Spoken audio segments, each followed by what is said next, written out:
Okay, let's just jump right in. What's happening right now on the world's oceans, it's so much more than a news headline. We're talking about a fundamental redrawing of the entire global trade map. And the crazy part? It's happening in real time. And it all kicks off with this number, $120. That's not just a price. That's the price for a single barrel of oil that has sent absolute shockwaves through the global economy.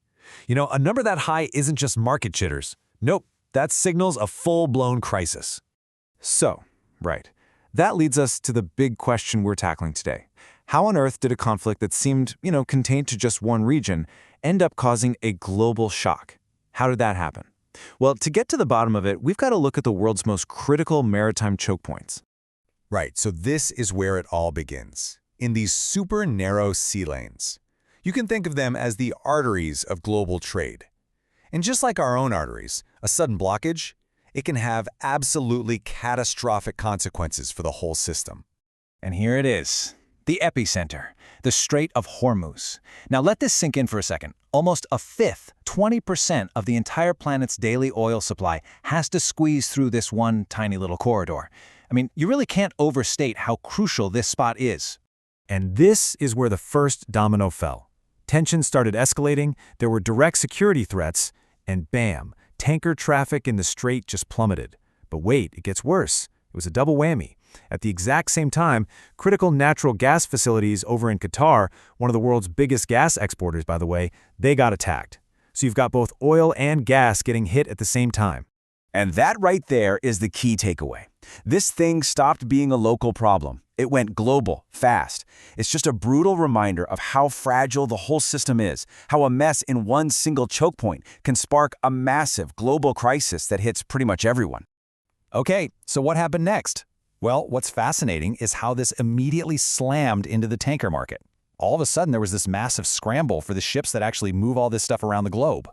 So let's meet the main characters in this whole drama. The VLCCs. That stands for Very Large Crude Carriers. Seriously, these things are the titans of the sea, the absolute workhorses of long-haul oil transport.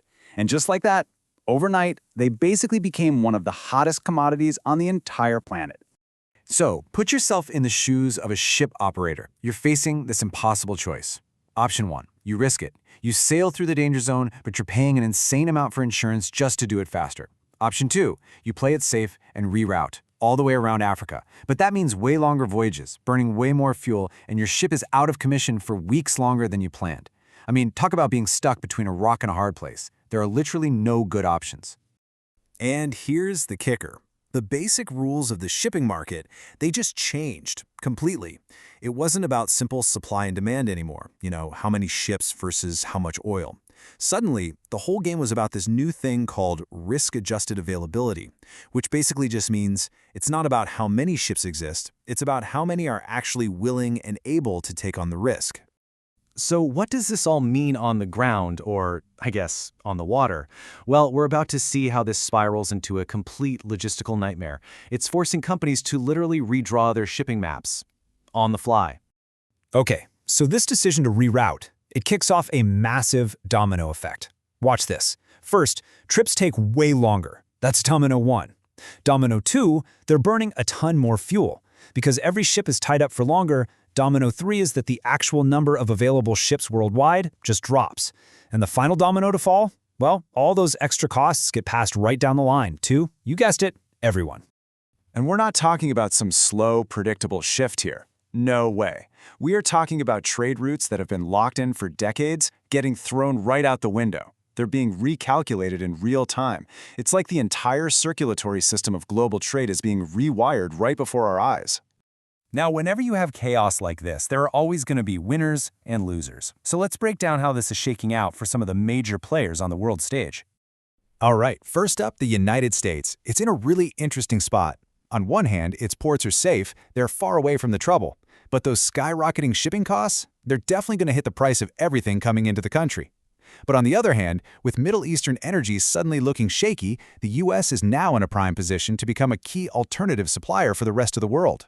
For Asia, though, the story is a lot more nerve-wracking. The entire region is hugely dependent on that energy flowing from the Middle East. So now you've got importers in a flat-out panic, scrambling to find new supplies and fighting tooth and nail for the few tankers that are even available.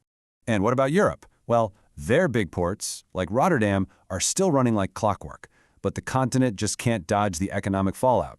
You've got soaring energy prices and busted supply chains. It's all just pouring gasoline on the fire of economic uncertainty over there. And if you step back and look at all this, you can see how the crisis is forcing some big strategic power moves. Remember those giant VLCCs we talked about? Well, the companies that own big fleets of them, they suddenly have all the power. And it's not just companies. Entire countries are being forced to completely rethink their long-term game plan, finding new energy sources, stockpiling more, and even making new friends on the world stage. So, all of this leads us to the big picture. We're looking at a new geopolitical reality, one that's being born from this crisis at sea. It really is a fundamental shift in how the world works. What we're seeing here is something you don't see very often. It's three massive forces all colliding at once. It's not just a geopolitical conflict, it's not just an energy crisis, and it's not just a shipping mess. It's all three hitting at the exact same time. It's the definition of a perfect storm, and it's completely redefining global trade as we speak. And if there's one thing to take away from all this, it's this. For decades, we all thought of shipping as, just a background service. It just reacted to the market. Well, that era, it's over. Shipping is now a major player at the table, being directly shaped by and in turn shaping geopolitics at the highest level. And that leaves us with one pretty unsettling question for the future. We just watched the energy supply chain completely buckle under pressure. So as this new global map keeps getting redrawn, you have to ask yourself, what's next? Which vital supply chain is going to be the next to snap? That's a question that's going to define the global economy for years to come.